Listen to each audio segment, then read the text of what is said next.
Nanawagan og hinabang pinansyal ang mga anak sa usa ka 57 anyos nga construction worker nga taga-lungsod sa Cordova alang sa ilang amahan nga na-diagnose og severe leptospirosis. Si Luan Mirundina adunay live report kabahin niini. May Ses itandi sa ubang mga lungsod ug dakbayan, wala makasinati og halapad nga pagbaha ang lungsod sa Cordova dihang miigo ang bagyong Tino. Busa kini ang buot sutaon sa Municipal Health Office kung asang dapit sa lungsod, posibleng nakuha ni Dominador Apaap ang maong sakit. Anaa karon sa ICU sa usa ka hospital sa Cebu City ang 57 anyos nga si Dominador Apaap, taga-poblasyon Cordova, human na-diagnose og severe leptospirosis.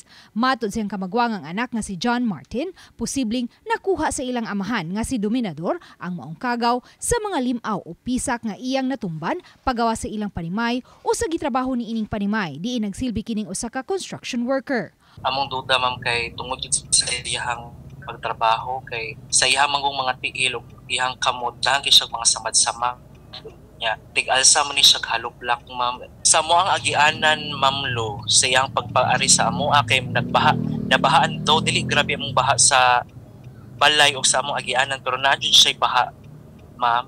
Gibutyag ni John Martin nga usa ka semana human sa bagyong Tino gihilanta ng ilang amahan apan giisip lang nila nga usa ka yano nga hilanat nga madara og tumar og paracetamol.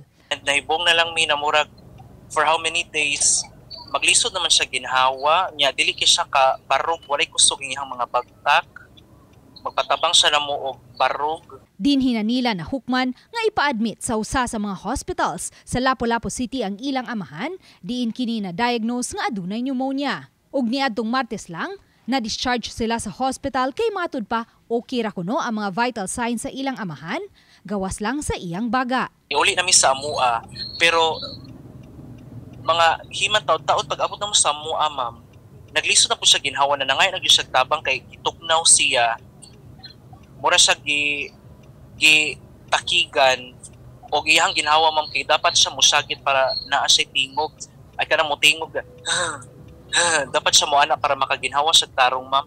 Busa ning higayuna, gida na usab nila ang ilang amahan sa usa ka hospital sa Cebu City diin na-diagnose kini nga adunay gihambin nga severe leptospirosis. Matod ni Dr. Thirdy Luis Kong, Municipal Health Officer, nga base sa ilang records, wala na hiling sa Cordova Primary Healthcare Facility si Dominador ug nahibaw lang sila kabahin ini human na po sa anak ni Dominador nga naghangyo og hinabang pinansyal ang ilang amahan. Gawas kang Dominador, wala hinoy laing residente sa lungsod sa Cordova nga na-diagnose nga aduna usay leptospirosis. Apan matod ni Dr. Kong, human sa bagyong Tino, ni pagawas gilayon sila og pahimangno sa mga residente sa Cordova kabahin sa leptospirosis ug ilang gipahibaw nga adunay libreng tambal. Pipila sa mga sintomas sa leptospirosis mao ang hilanat, pamaol sa lawas, paglabad sa pagpanakit sa tiyan, pagdag sa pamanit ug sa mata, pagsuka ug pagkalibanga. Within 72 hours of exposure, dapat maka-adto na sa ato ang facility para makita na kung kinahanglan man sa tambal, makataga na ito sila ang papalay tuloy.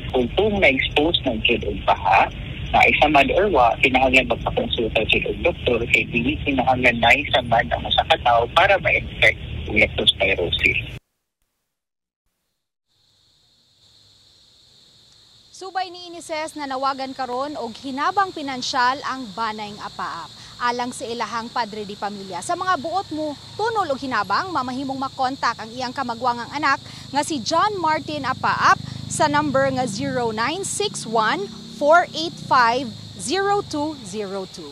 Ug mao kana ang latest ses gikan dinhi sa gawas. Ses? Dagang salamat, Luan Mirundina.